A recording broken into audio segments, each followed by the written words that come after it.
सोचो, कल सुबह तुम उठते हो, फोन स्क्रॉल कर रहे हो और हर जगह सिर्फ एक ही न्यूज फ्लैश हो रही है। A giant asteroid has been confirmed on collision course with earth. ये एस्टेरॉयड नॉर्मल स्पेस रॉक नहीं है, इसका साइज एक पूरे मेट्रोपॉलिटन सिटी जितना है और स्पीड इतनी ज्यादा है कि अर्थ का एटमॉस्फेयर उसके लिए सिर्फ एक पतला सा कर्टन है। जैसे ही ये एस्टेरॉयड एटमॉस्फेयर में एंटर करता है, स्काई का रंग बदलने लगता है, पहले येलो, फिर ऑरेंज, फिर डीप रेड, जैसे पूरा आसमान जल रहा हो। एयर प्रेशर अचानक चेंज होता है, विंड्स हरिकेन से भी ज्यादा फास्ट हो जाती हैं और टेम्परेचर इतना ज्यादा बढ़ता है कि इम्पैक्ट से पहले ही फॉरेस्ट स्पॉन्टेनियसली इग्नाइट होने लगते हैं। बर्ड्स स्काई से गिरते हैं, एनिमल्स पैनिक में भागने लगते हैं, प्लेन्स इमरजेंसी लैंडिंग की ट्राई करते हैं, सैटेलाइट्स के सिग्नल्स ग्लिच होने लगते हैं। अब सोचो, अगर ये एस्टेरॉयड ओशन में गिरता है तो जो सुनामी उठती है वो सिर्फ वेव नहीं होती, बल्कि एक मूविंग माउंटेन ऑफ वाटर जो सेकंड्स में कोस्टल सिटीज को मैप से इरेज कर देती है। पोर्ट्स, बीचेस, शिप्स, सब कुछ ऐसे गायब होता है जैसे कभी एग्जिस्ट ही नहीं करता। अगर ये एस्टेरॉयड लैंड पर हिट करता है तो ब्लास्ट इतना पावरफुल होता है कि स्काई स्क्रेपर्स एक झटके में कोलैप्स हो जाते हैं, अंडरग्राउंड मेट्रोज और बंकर्स क्रश हो जाते हैं और shock waves hundreds of kilometres तक सब कुछ फ्लैटन कर देती है। लेकिन यहाँ पे सबसे खतरनाक चीज शुरू होती है। इम्पैक्ट के बाद जो डस्ट, ऐश और डेब्री एटमॉस्फेयर में जाता है वो सनलाइट को ब्लॉक कर देता है। दिन में भी रात जैसा अंधेरा छा जाता है, सूरज सिर्फ एक डिम सर्कल बन के रह जाता है, टेम्परेचर रैपिडली गिरता है और एक इम्पैक्ट विंटर स्टार्ट हो जाता है। क्रॉप्स सनलाइट के बिना मरने लगते हैं, फूड सप्लाई चेन कोलैप्स हो जाती है और कुछ ही हफ्तों में फैमिन का खौफ पूरी दुनिया में फैल जाता है। एनिमल्स मास स्केल पर एक्सटिंक्ट होने लगते हैं, ओशंस में ऑक्सीजन लेवल ड्रॉप होता है, कोरल रीफ्स डेड हो जाते हैं और पूरा इकोसिस्टम डोमिनो इफेक्ट की तरह कोलैप्स होने लगता है। लोग सोचते हैं अगर ब्लास्ट से बच गए तो सेफ हैं, लेकिन असल सच ये है कि ब्लास्ट सिर्फ शुरुआत थी।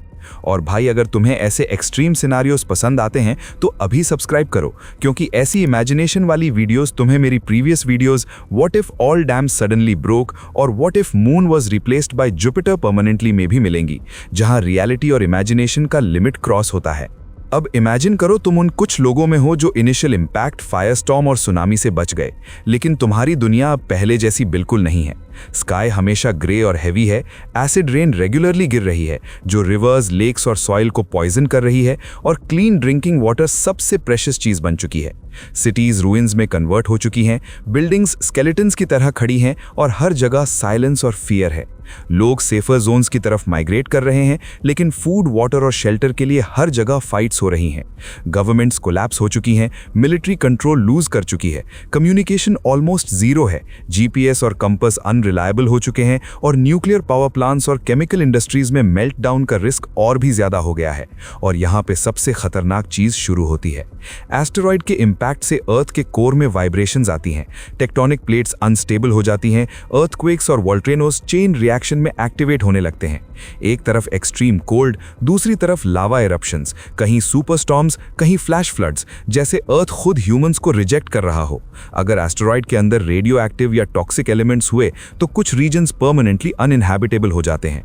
साइंटिस्ट जो बचे हुए हैं वो एक और टेरिफाइंग पॉसिबिलिटी बताते हैं।